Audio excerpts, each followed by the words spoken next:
How do you tell somebody that you're HIV positive and expect them to want to love you and expect them to want to, grow old with you and have a child with you? My mother had been dead for maybe 2 years, and in the period of the death of my mother, I had been going to the doctor. So me, my twin sister, and my other sister just decided to go get a physical. I made sure I told her I was sexually active, and then she asked me if I wanted the HIV test. And maybe 2 weeks later, she called me back for my results, and she told me that I was positive. I actually thought maybe they confused the test between myself and my twin sister. I only been with one other guy other than the guy that I was seeing, so we asked for a retest. My twin sister was more promiscuous than I was, so I thought maybe she had more of a chance of being HIV positive. They did a retest on both of us, and the test came back, and I was positive. Let me pull this out. My drawer full of my pharmacy.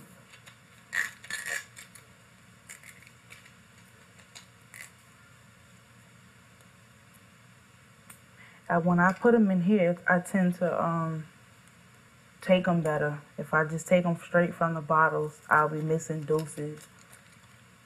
See, if these had 2 compartments, one for the night and then one for the morning, that'd be a lot easier. So I have to find something that's better. It gets complicated, but you gotta do it, otherwise I won't be as healthy as I am.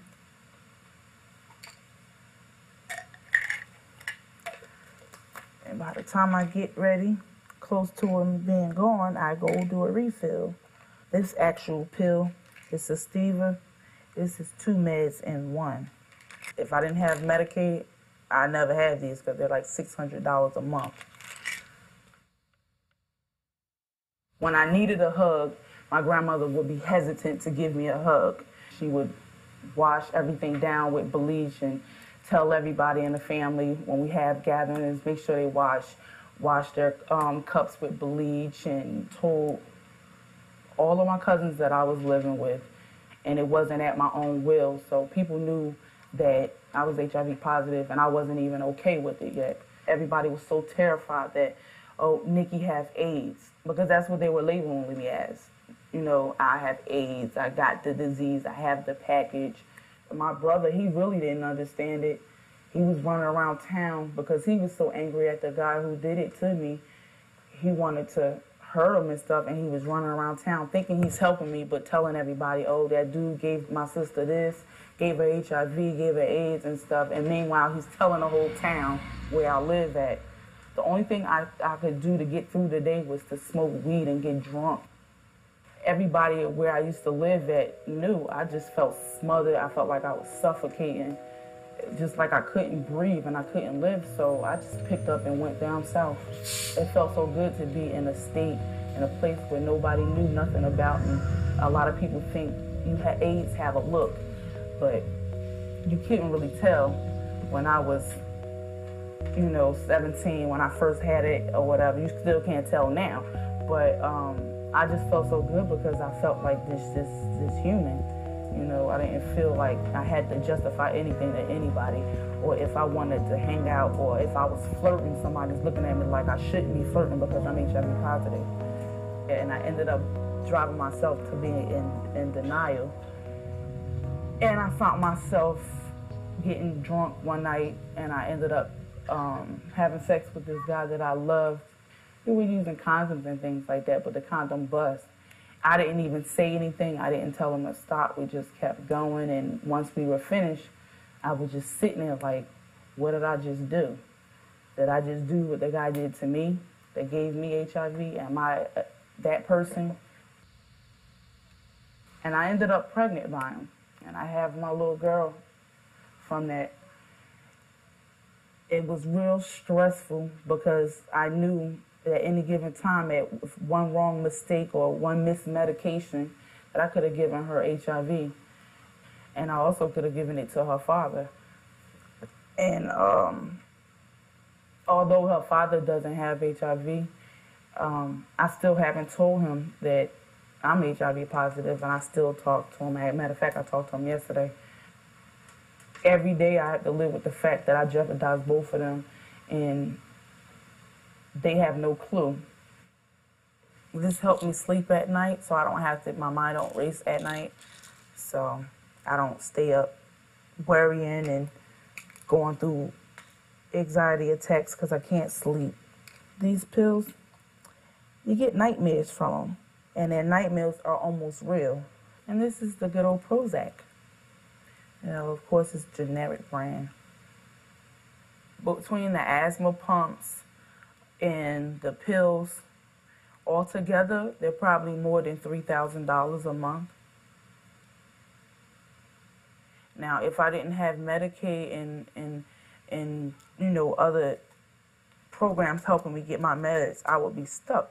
I would be dead because I can't afford to pay for these. Even if I had a job, it'd be breaking my pockets. That's why I said, if, you know, I don't want this ability to not work. I want it for the Medicaid because, you know, it can help pay for these things.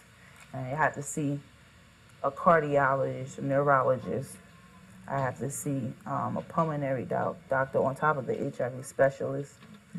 All these doctors, you get sick of seeing a hospital.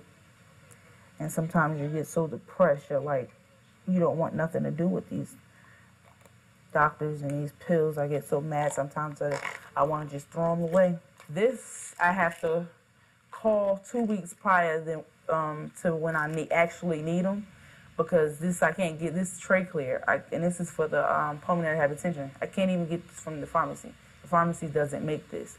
It comes from its own company. You have to get it shipped to you.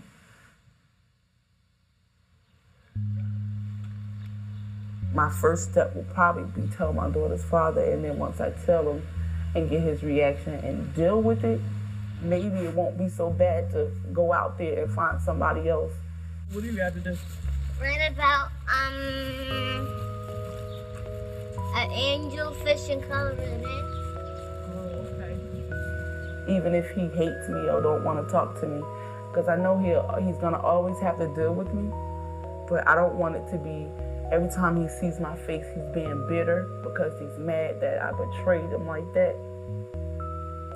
I don't want him to allow my daughter to see him treat me like that, because I don't want him to teach her that's how a man's supposed to treat you. There's a lot of aspects to why I haven't told him yet. Whenever that day comes, I'm hoping one day soon, especially because he's going to Iraq. My worst case scenario with this situation would be that somehow, because he's so angry and pissed at me for betraying him, that he won't be in my daughter's life like he should be. A lot of people keep telling me one day maybe he'll go through the stage of being upset and mad, but he'll get over it. But what if he don't? I don't want my daughter growing up angry because her parents can't get along because her mother failed to tell her father something she should have told her. She shouldn't have to pay for none of my mistakes because I was a coward. And because I never gave him the opportunity to say that he wanted to deal with somebody in this situation, somebody living with HIV. I don't want when I tell him, he'd be so angry with me and he hope I die or hope something happened to me, or maybe try to take my child from me or something. I've gotten to points where, okay, I'm going to tell him that I have these anxiety attacks where I can't breathe, I can't sleep, I can't eat. And then I say, well, if I tell him I'm going to lose him, my daughter will lose him, I don't know what to do.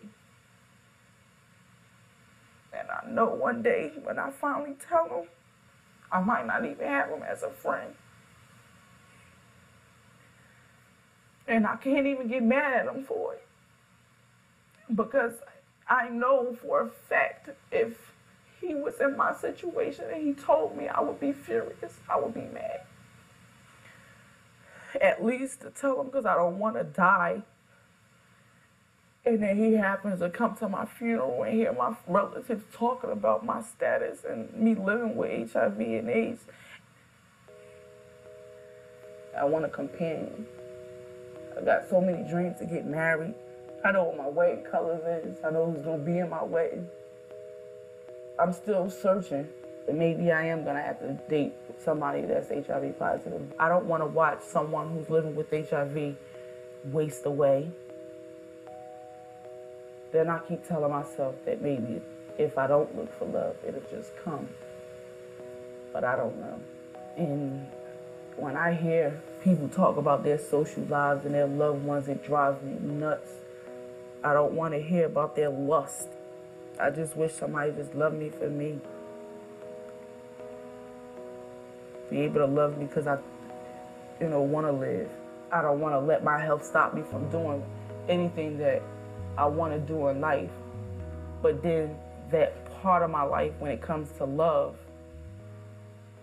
I don't know if I'm accepting it for what it is. But I like to think that I do accept it because I don't hide it. I don't hide my medication. I take it when I have to take it. I go to my appointments. I don't lie about my appointments. I may not share that I'm going to see an HIV specialist. Maybe I don't want to accept the fact that I'm HIV positive for 11 years and still don't have someone to love me. I don't know. It's just this dating thing is just, I start panicking when I start thinking about the things that goes on when you have to get to that point where you want to tell them. You can't tell them before, can't tell them after. That'll be wrong. I don't know what to do. And I guess I've been playing it safe because if I'm just not dating, I don't have to tell anybody.